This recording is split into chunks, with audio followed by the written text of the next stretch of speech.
Hey everybody.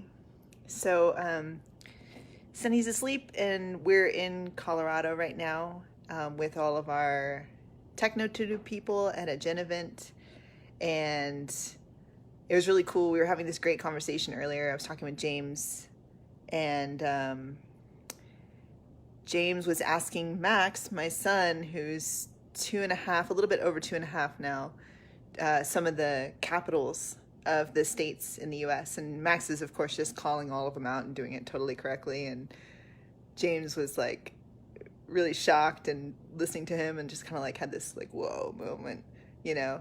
Um, and I was talking to James and just explaining like, we don't sit around and drill Max on the capitals. Like, we don't sit around and try to force him to memorize the capitals of the US, or like, and now he's learning other countries. Like, he knows all the countries in South America now, and we're going to be working on Europe next, just because like that's something that he's interested in. But I wanted to talk about that because we just so you're aware, like, because I don't know if I've made this clear with people, is that like our plan with Max is to do a form of unschooling, in the sense that we're not going to put him through formal lessons. Like, I'm not going to sit down and make a lesson plan and do the sort of typical thing that some homeschool parents are going to do.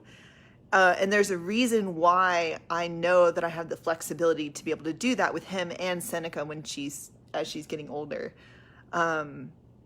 There's a reason why I'm completely 100% totally confident in unschooling. I have no doubts whatsoever in what we're going to do. And that's because we're using TechnoTutor with him, and with both of them now. But with Max, since he was 11 months old, we started kind of integrating it as a habit, working with the letters.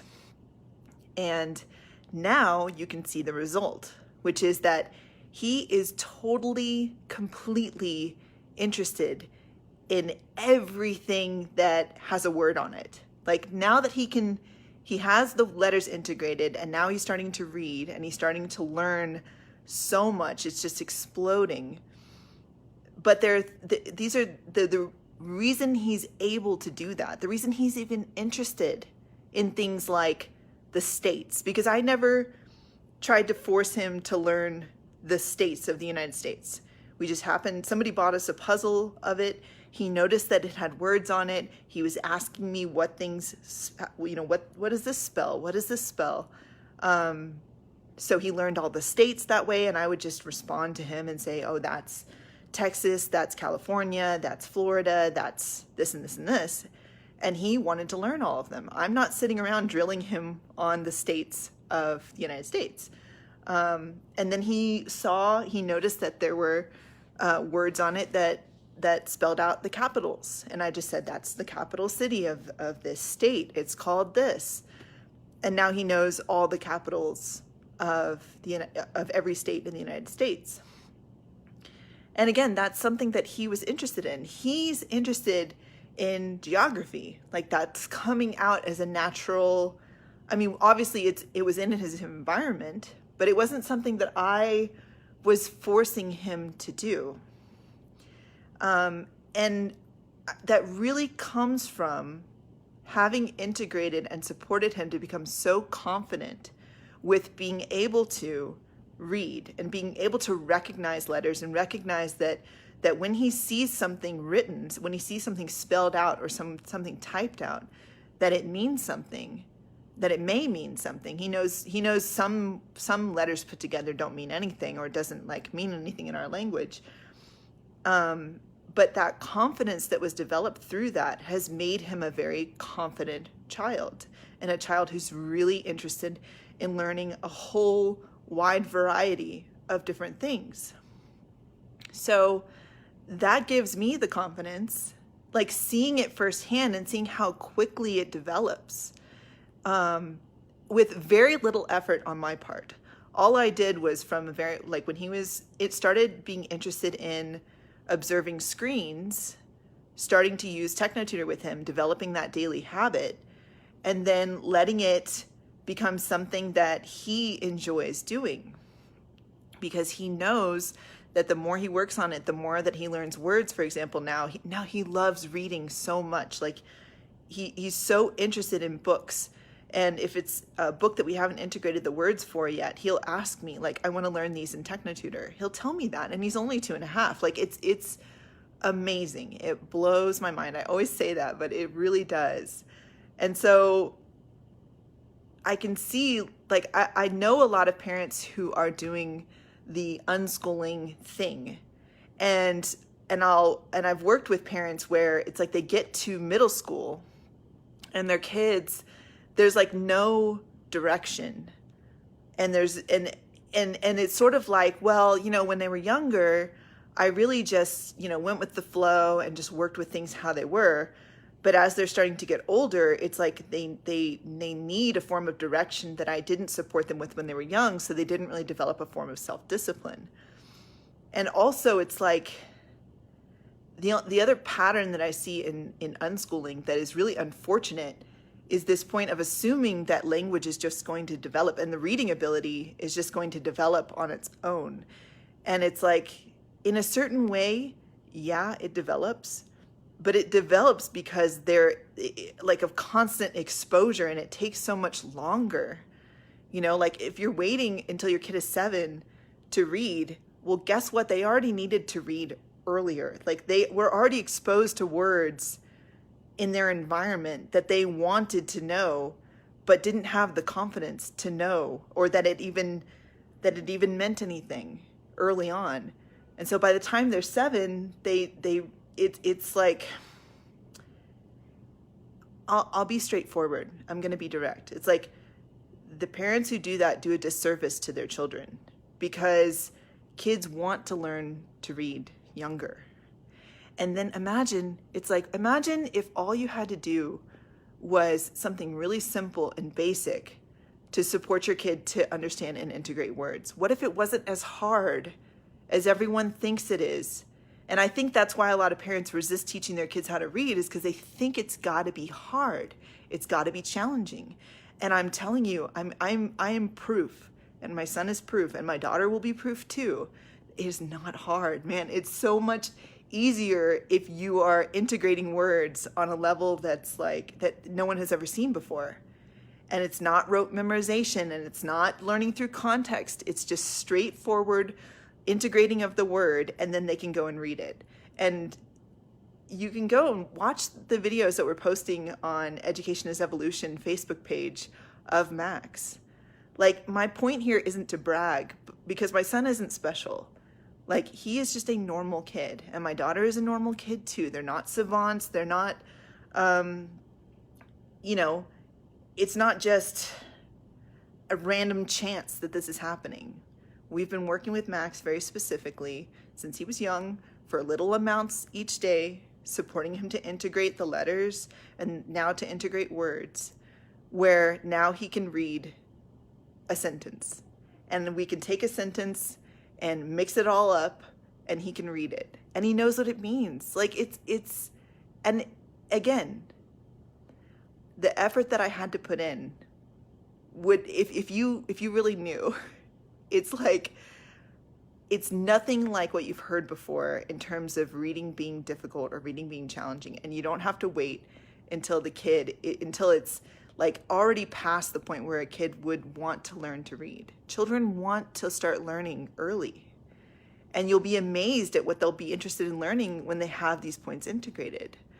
So it's like, why don't make excuses for, like, because you don't know what to do to support your kid to read. Like, don't do that, because your kids want it. They do. And not every kid's going to be the exact same in terms of in terms of the exact age, but it's younger than you realize. It's not 7. 7 is at the point where they can start fully expressing themselves. Like, I've been working with kids for a really long time. 7 is that age where it's like they can be They could be writing books, they could be standing up on stage and speaking, if that confidence level is there. And so if we start supporting kids younger, what you'll also notice, and this is especially important for if you're considering keeping your kids at home out of school, well, regardless of what you decide to do, but I think a lot of parents, the idea of homeschooling or unschooling is kind of, it's a challenging point to see the reality of, because you're not sure what you're going to do with your kid at home, and you're not sure if you can develop the patience for yourself. And so I will say that having walked this whole process with my son, basically over a year and a half, let's say a year and a half, it's been amazing how now when he gets really frustrated about something, he can fully communicate to me why he's frustrated. And if he can't, he'll sit with me and say, I don't know why. I don't know why I'm frustrated, but I feel like I want to hit something.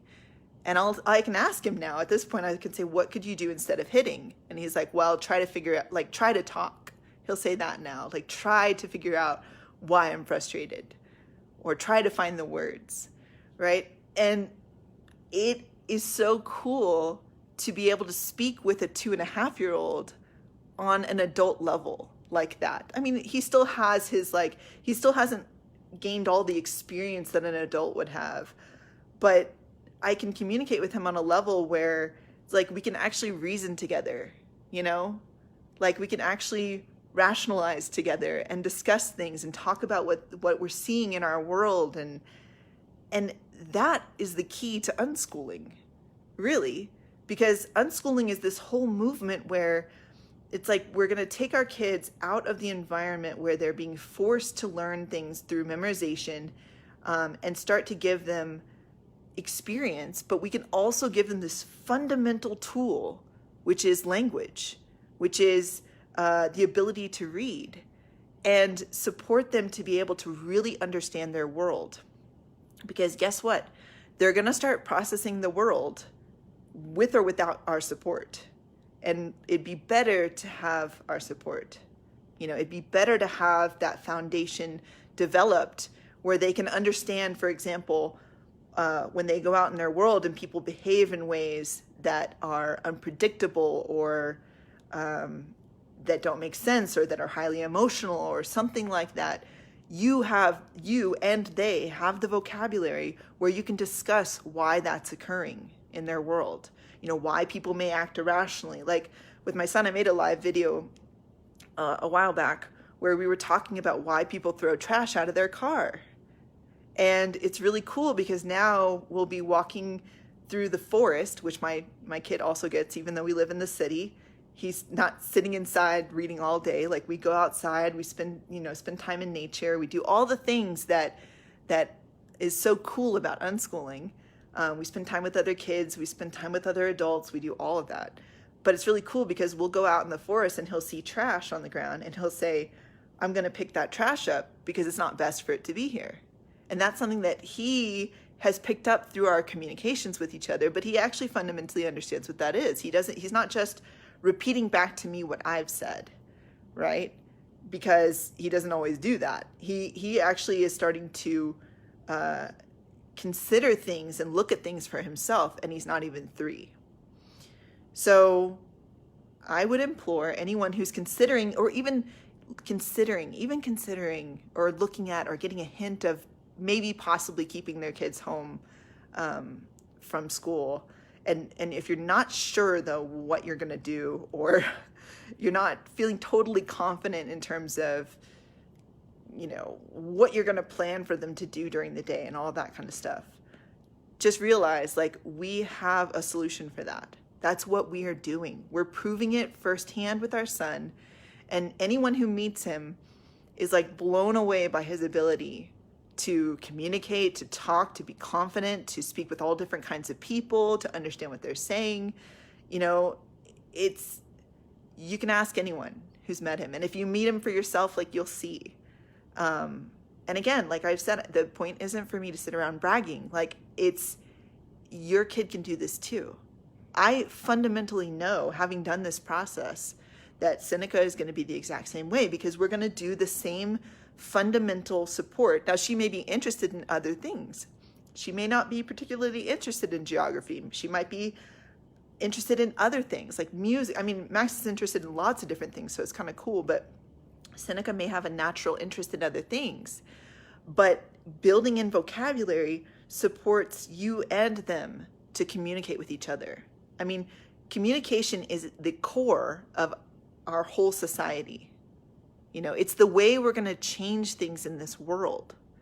So if we can support kids effectively from a very young age, from the very beginning, when they start learning from their environment, and that happens young, you want to get in there when they're starting that process and support them to develop a foundation that's effective, so it's not up to chance. And it develops focus too. I mean, you should see my son focus on learning things, and Seneca will be the exact same way, and your kid would be the exact same way if you do this process. Like, I know, because it's a natural ability of children to learn, but you have to structure what they're learning effectively, because language isn't totally natural. They learn it from hearing in their environment. But if you can structure it effectively, they won't just learn it from their environment. They won't just pick up and absorb things from their environment. It'll be structured effectively. And that's what every parent actually does want for their child. They just don't know how to do it. And what I'm saying is, we know how to do it. I mean, like, we're doing it. And it's proving to be the most amazing thing that I've ever done in my life. Like, it is the solution to the problems in this world. And I'm just saying it because it's like, when you see a child develop to their full potential actually, and you know they're going to be able to do such amazing, I mean, by the time he's 5, by the time he's 10, he's going to be so effective. And she will be too, Seneca. It's just, you know, like, Seneca's still in the early stages, so it's like, but I know both of them, and I know your kid can be too. So, yeah, I'll just end it here for today. But I'm just, it's really cool to have worked and really supported him so specifically, and then to have other people see it too, to have other people see the proof and the evidence of what we're doing, and how it's really actually such a simple solution to supporting a child to become an effective human being in their life. And so if you're interested in doing this for your kid too, and guaranteeing their success, because that's what you're doing, like, you give them the fundamental tools of their life, of being in this world, and of making this world a better place, and you're guaranteeing their success. So, yeah, okay. Next time. See you guys later.